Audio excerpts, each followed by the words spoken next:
Aquest divendres, us ho dèiem al principi, a les 10:05 de la nit s'estrena Zenit a TV3, el que s'espera que sigui el gran show musical d'aquesta temporada a 3CAT.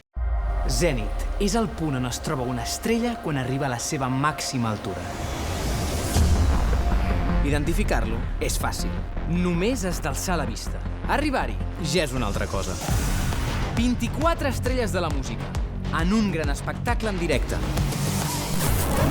4 equips, de 4 generacions, amb els seus capitans, per escollir el cantant que seduirà a tots els públics. Molt aviat els descobriràs a Zenit. Tocarem el cel. Zenit. El 4 d'octubre estrena a TV3 i a la plataforma 3CAT.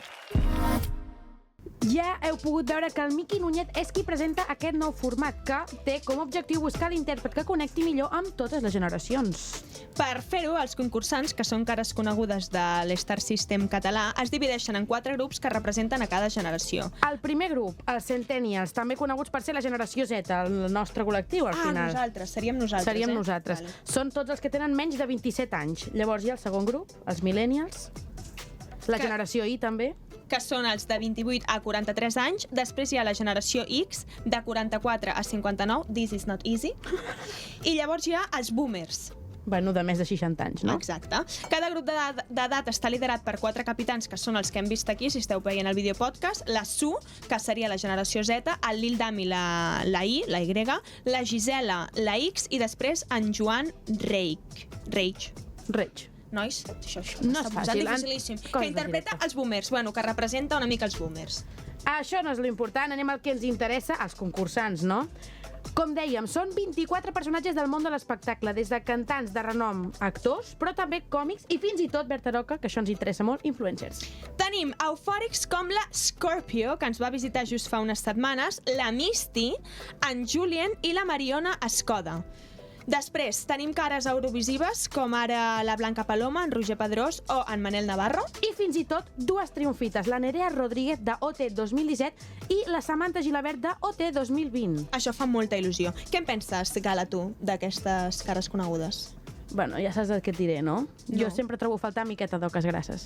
Oi, ets molt Pesada, digue-m'ho, digue-m'ho. Però en Josep Montero, el cantant d'oques, a quina generació? Bueno, a la de boomers, deixa-la estar. Sí, no? Bueno, no, De fet, el Montero crec que representaria a la X, no? A la generació entre els Els de 44 i els de 27. Sí, exacte. Jo crec que representaria... millennials. Jo crec que representaria aquest, no sé. No, jo trobo que estan molt bé, si t'he de dir la veritat, no? Els que han triat? Sí. Sí, jo també ho crec. S'haurà de veure com ho fan. Crec que hi ha una mica de públic de tot i això està molt bé. Exacte, que ho veurem aquest divendres. Ara justament veiem que hi ha força concursants d'Eufòria que han seguit en formats televisius, però al Loft ens volíem plantejar què passa quan estàs a l'altra cara de la moneda, no? És a dir, com es viu quan deixes d'aparèixer a la tele i et vols dedicar al món de la música mainstream. És per això que hem volgut xerrar una estona amb dos concursants de la primera edició d'Eufòria, l'Albert i la Loa, que els tenim aquí d'aquí. Hola. Hola, nois, què tal? Posem una miqueta en context a la gent. La Loa va ser la primera expulsada en la primera gala d'entre els 6 concursants de la zona de perill i l'Albert va ser el tercer expulsat també en la primera gala. Benvinguts al Loft, tot i que ja vau passar pel seu moment al Loft. No, Loa, tu vas venir? Tu no vas arribar a venir? First time. No, és el primer cop. És veritat! Ai, benvinguda al Loft. Sí, crec que es van saturar coses. Hi havia no sé què amb el... sí, estàvem fent una altra cosa, crec. O no va passar alguna cosa de sobte us van com preparar per una repesca i us deien que ho necessitàveu com per assajar? Sí, la veritat, una època una mica confusa. Mare meva, com us va? Com esteu? Feu molt bona cara, sembla que estigueu de debò feliços i satisfets. Ai, que bé. Gràcies. Sí, jo parlo per mi, estic superbé ara. O sigui, jo ara, el que comentaves abans de l'altra cara de la moneda, contentíssim de no estar més a la televisió, perquè jo em vaig adonar que, per exemple, a mi no... Bueno, que no m'hi veia tant, que estic molt més còmode ara fent la meva bola, sense que ningú em mani, sense que ningú em miri, i vaig fent la meva. No sé tu, Loa, què tal? No, a mi em va passar una mica el mateix, també, clar, és que ens va pillar molt joves i va ser com una cosa super sobtada i jo, doncs, super entusiasmada i tal, però després era com de cop i volta molta pressió, moltes coses passant alhora i És molta pressió, jo crec, al món de la tele. Perquè quants anys teníeu? És que la primera edició d'Eufòria encara no existia el Loft. Clar, sí. Que ara et deia no vas venir Això va passar. era perquè el Loft encara no existia, a tot això. Quants anys teníeu, com diu la gala? Doncs jo diria que jo tenia 19. Clar. Jo 17. Oh! Estava acabant el batxi, Que fort. Si us sembla, per la gent, per refrescar mica la memòria, fem una miqueta, doncs, com va ser la vostra estada per Eufòria.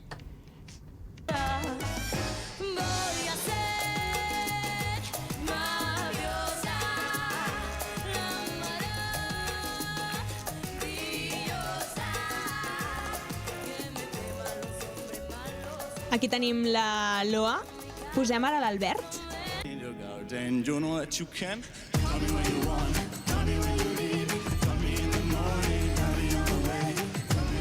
Això és horrorós. Què has dit? Què has dit? Estan dient que és horrorós, per aquí. Com recordeu vosaltres aquells dies? Yes! Això o sigui, no m'agrada gens. Per què? Perquè no m'agrada. No m'agrada. No t'agrada perquè... A veure, que ho entengui jo. No t'agrada perquè penses que no ho vas fer bé o no t'agrada perquè no et vas sentir còmode amb la cançó i el ball i el vestuari? No ho sé, és que no me'n recordo gaire de com em sentia, però sé que no m'agrada. O sigui, jo ho miro i dic, uf, quantes coses... Que petit, el que et queda, tia, per aprendre. En plan, això és... Em veig superimmadur, que jo no sabia res de la vida. Com recordeu aquells dies, vosaltres? Feliços. Sí, bueno, sí, estones, O sigui, molt contenta, però també molt cansada. A més, jo estava compaginant moltes coses, estava fent batxillerat escènic. Tia, és que acabar batxillerat i estar Eufòria. És que no vaig poder fer la selectivitat perquè em coincidia, Bueno, que aquesta és l'excusa que jo poso. Vale, perfecte, em serveix. La veritat, tampoc tenia molta intenció. Però sí, va ser superintens. Hi ha moltes coses que... O sigui, recordo molts moments macos, però també hi ha moltes coses que he bloquejat. Ja. Bloquejat, Quan us van fer fora, vau enyorar el format anar-hi allà cada divendres? Jo crec que allò és la màxima expressió de FOMO. Clar. Tots els teus companys allà... Clar, fa pena. Vam estar un mes preparant la primera gala i era un mes on ens veiem molt, com gairebé cada dia. Clar. I clar, de cop ja no els veies. I sabia greu. Però bueno... I també és pel que ha explicat la Loa, al final sacrifiques coses de la teva vida que poden no servir de res que sacrifiquis allò, perquè si marxes al primer, com et va passar tu amb la Cele. Tot i així, creieu que estar al programa era sinònim de notorietat? Què vol dir? No t'he entès. De ser conegut, no? sí, de tenir visibilitat. Sí, 100%. Més, quan ja va començar a fer més el boom, allà sí. Al principi, clar, és que jo també crec que anàvem tots una mica perduts i sortir a la primera gala va ser com un xoc perquè tot era games, en plan, games en fan, o sigui, no ens esperàvem. Jo crec que jo, almenys, en aquell moment, no entenia que era un concurs fins que em van fer fora. Jo estava esperant que algú digués jaja, era broma, seguiu tots, saps? I ja esperàvem plorant i aquell moment no va arribar mai. Clar, és que ens va pillar molt d'hora. Aleshores el programa encara no estava com posicionat en el mainstream. I després de veure com era el programa, creieu que us haguéssiu hagut de currar molt més? Rotllo, vosaltres veu veure el vostre pas pel programa i quan us van fer fora veu pensar m'hagués hagut de treballar això molt més, tal, us en veu penedir, com va anar? Jo al principi pensava, merda, ojalà haver arribat a la final. I ara estic com molt content d'haver marxat del primer. Per què? Perquè, o sigui, jo què sé, jo estic com tan focus en el meu projecte ara que veig que hi té molt poca cabuda en el tipus de públic que té Eufòria, en el tipus de missatge que transmet Eufòria. És com que m'hi sento molt allunyat. I jo al principi deia, merda, tio, he marxat el primer, joder, quina... I ara dic, dios, que bé, perquè ara... Bueno, encara estic a temps de poder fer lo meu sense que sigui l'Albert d'Eufòria, saps? Vale. Una mica treure'm aquesta cosa que... És que no m'hi... És que em veig No et tan sents petit, és identificat, com no, tantes sensacions que dic, joder, no fa temps ni res, saps? I que ha passat amb companys vostres, ha passat, no? Que potser marxes d'allà amb una etiqueta i et vols desfer d'aquesta etiqueta perquè ets una 100%. persona completament diferent. Total. I aquesta etiqueta és supertelevisiva i volen que entris en uns estàndards. A tu t'ha passat, Loa, per exemple? Sí, clar, i a més que jo crec que des d'aquell moment hem evolucionat tots molt, sobretot els que eren més petits. Llavors la imatge que es té de nosaltres és una imatge que està desfasada, que està desactualitzada. Llavors has de fer un esforç molt gran per intentar canviar aquesta imatge i segueixes pensant, és que no sé si puc fer aquesta mena de música perquè sé que tinc públic de nenes petites i potser aquesta música no toca. Llavors jo crec que sí que hi ha una feina heavy. I us heu presentat en algun altre càsting que hagueu vist com que us perjudicava aquesta imatge que tenien de vosaltres? O directament us heu presentat en algun altre càsting? A veure. No, No estan als meus plans fer càstings, de moment. Els vostres plans m'imagino que és fer música. Sí. I com avançar el vostre projecte, no? Entenc? Sí, a poc a poc, anar descobrint també i tenir totes les opcions obertes, perquè jo crec que és una cosa que jo en aquell moment estava super segura que jo volia tele, que volia tal, que volia qual, i de cop i volta fas un pas enrere i dius bueno, potser ho hem d'enfocar des d'una altra perspectiva, no? Potser les coses que vull fer poden tenir repercussions mediàtiques, però no ha d'estar tot dirigit sempre al que el públic vol, perquè per mi la música també és una manera d'expressar-se i, òbviament, vull que el públic connecti amb el que faig, però perquè el públic connecti de connectar jo. I si m'estic adherint a uns certs cànons, llavors ja m'estic limitant molt. No sé si m'estic explicant. Sí, t'expliques perfectament. Albert, tu, per exemple, vas treure àlbum al gener, que, de fet, el vas venir a presentar aquí. Sí. Tu i jo som la crema catalana, una cançoneta urbana. Aquesta nit tu ets el que mana, trenca sol la matinada. Que les nenes modernetes ballin fins al terra. I a més, la Loa també va treure el single Britney. A veure, escoltem-lo. Em tens enamorada, Albert. No puc evitar-ho, somio amb tu cada nit. Si pogués cantar-te tot allò que no t'he dit. Parlem del que realment ens interessa a nosaltres i del que potser no es parla tant. Us ha costat treure endavant aquests treballs? Què vols dir? Si acaba de ser rendible. Monetàriament. Sí, tot i que rendible ho decideixes tu. Si a tu no has guanyat diners però t'ha sentat genial fer-ho i t'ha omplert. Per mi forma part del procés. Tu comences invertint. Bueno, jo crec que això és com funciona qualsevol projecte musical. Tu comences invertint i esperes a veure si el públic rep el teu projecte d'una manera positiva i, per tant, aconsegueixes que surti rentable a nivell de diners al cap del temps. Aleshores, suposo que en el meu cas sí. Jo vaig gastar els meus diners amb el que podia i a poc doncs, els vas recuperant amb el temps, saps? Vale, sí. No sé si era aquesta la pregunta. Sí. I tu, Loa? Jo és que vaig treure el meu primer projecte, la cançó de Sol Solet, quan no estava preparada, en plan, mentalment i emocionalment, en plan, jo em vaig sentir que tenia moltíssima pressió, o sigui, estava amb eufòria i no sé com ho vas viure tu, Albert, però jo ho vaig viure super de, vale, hem de fer música, hem de treure música, hem de no sé què, saps? Clar.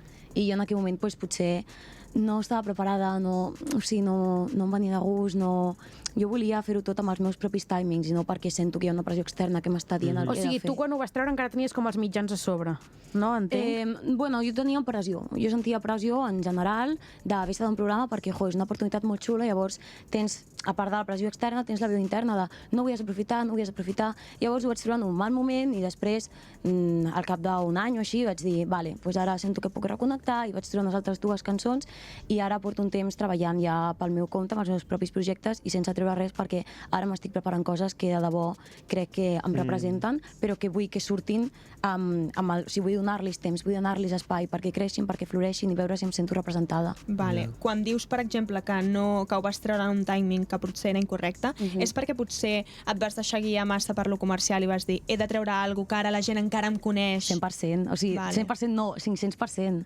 Clar, perquè dius, és una oportunitat que he d'aprofitar i al final tu te n'adones i molta gent que surt a aquesta mena de programes, que això s'ha dit molts cops, els que triomfen són els que treballen, però és que si treballen és perquè estan preparats. O sigui, jo crec que hi ha molts cops que la gent no treu projectes perquè no estàs preparat o perquè, clar, passes de, que és el que parlàvem abans, d'estar una família, eufòria, estar currant sempre, a de cop i volta haver de passar el dol d'haver marxat d'aquest entorn. Llavors, clar, això també és un procés emocional que almenys per mi, a mi em va costar el meu, de reconciliar-me, de treure'm també el síndrome d'impostora.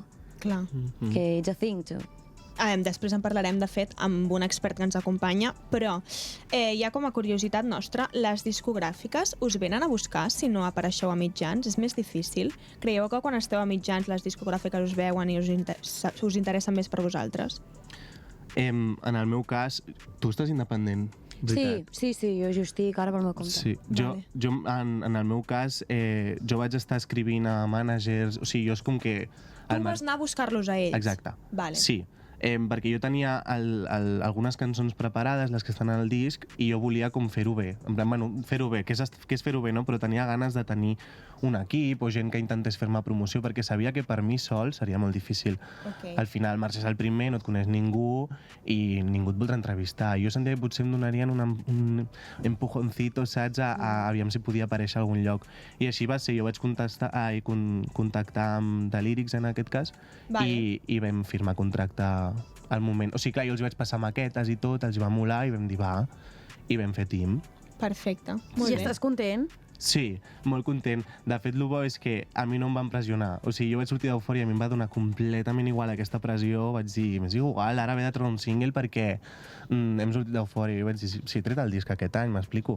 Aleshores era com que necessitava que la discogràfica no m'anés com al darrere, saps? Com crear-me a mi un personatge. Jo volia anar molt a la meva bola i m'han deixat molt a la meva bola, que això també està Això és fantàstic. És genial, la llibertat al final és el millor. Sí, jo crec que és el que s'ha de fer. O sigui, jo el meu plan és aquest, jo estic fent maquetes i vull tenir unes maquetes que em representin i dir, això és el que tinc, aquest és el meu rotllo tal, perquè no et puguin després dir, vale, volem que facis això, volem que siguis tal producte, jo presento ja la meva proposta de producte, d'això és el que soc. Si t'agrada, perfecte, Clar, i si no, doncs cap problema. Saps? I quan esteu fent cançons, teniu com pressió per fer temes que tirin a TikTok, per exemple? Ara que està molt de moda treure com 15 segons, que ho peten, i després la cançó tothom se l'escolta.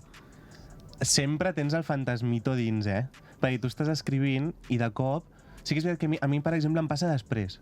Que jo estic escrivint la cançó i de cop després me n'adono i dic ala, per promocionar la cançó aquest tall crec que és perfecte. Et passa després, Sí, però jo també. és millor, no? Potser. Perquè si potser et frena, si no, mentre estàs escrivint. Sí, és que surt com natural, no? Perquè si has d'escriure en clau TikTok tot el rato... No, seria terrible. Sí, un patiment. Bueno, i que passaria el que li va passar a ella, que al final estàs fent cançons senzillament per fer-te viral i no perquè tu ho sents. No, és que no toca, clar, 100%. Ara parlàvem de Zenit, el format de TV3 que s'estrena aquest divendres. Digueu la veritat, a vosaltres us hagués agradat participar en aquest format? No. Jo ara mateix estic molt tranquil·la.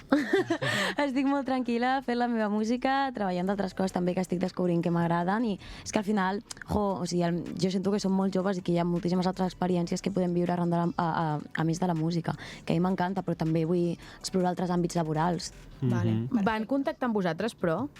No, que va. O sigui, era un càsting o contactaven amb tu, això ho sabeu? No tinc Home, idea. jo crec que amb lo ràpid que s'ha fet tot no feien càstings, Jo crec que van anar per tu, Van triar no? les cares. Sí. Clar, jo crec que sí. Teniu relació, per cert, amb els vostres companys i companyes de promoció d'Eufòria? Sí. No ens veiem gaire, però perquè estem tots superliats, però com a mínim un cop l'any si fem una barbacoa, una calçotaja, alguna cosa així. Molt bé, Que molt guai. I tant. I a tot el que és el món de les arts, si en definitiva teniu una feina que veu molta gent, nosaltres 4, literalment, l'ego hi juga un paper no important, importantíssim. Vosaltres heu hagut de posar l'ego al seu lloc algun cop? Uau. És que em sento poc... O sigui, sento que en el meu projecte hi cap poc l'ego. Com que sóc jo i prou. És que no sé com explicar-ho.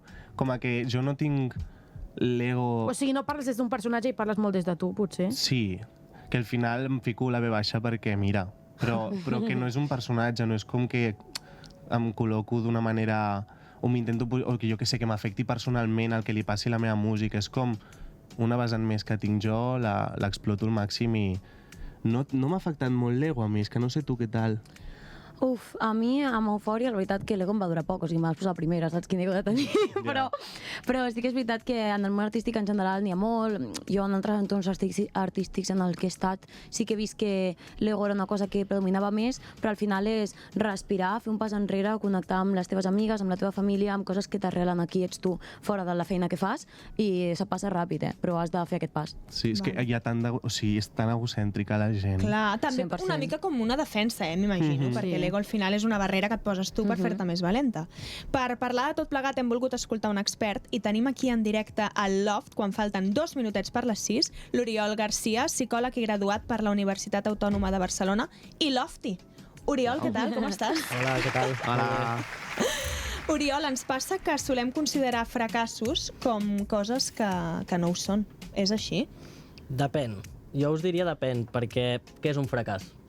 Clar, és que depèn de la persona, no? Ja. Clar. Exacte. Abans, per exemple, parlàvem de l'èxit, de ser exitosos, de triomfar.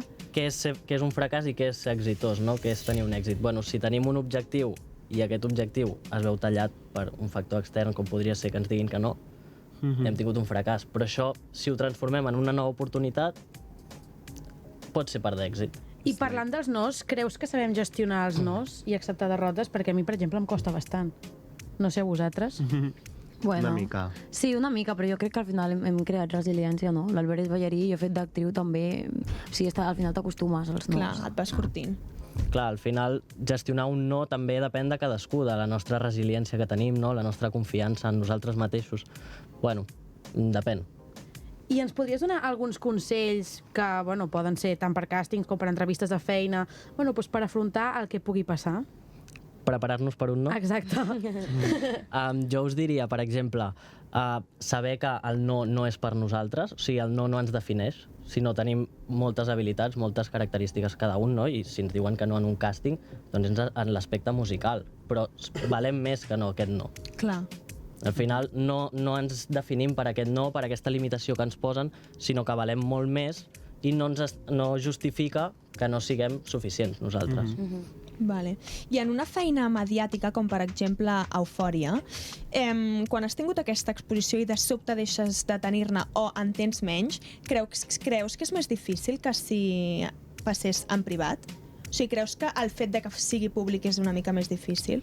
Jo crec que sí, el fet de que tot es faci públic i mediàtic, tot afecta. Les emocions es viuen més a flor de pell, tot és més exagerat, tant les bones com les dolentes. Al final, al principi, doncs ho vius tot molt més eufòric, valga la redundància, no?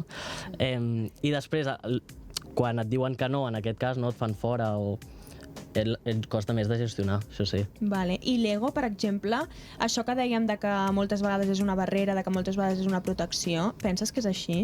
O és així? Depèn.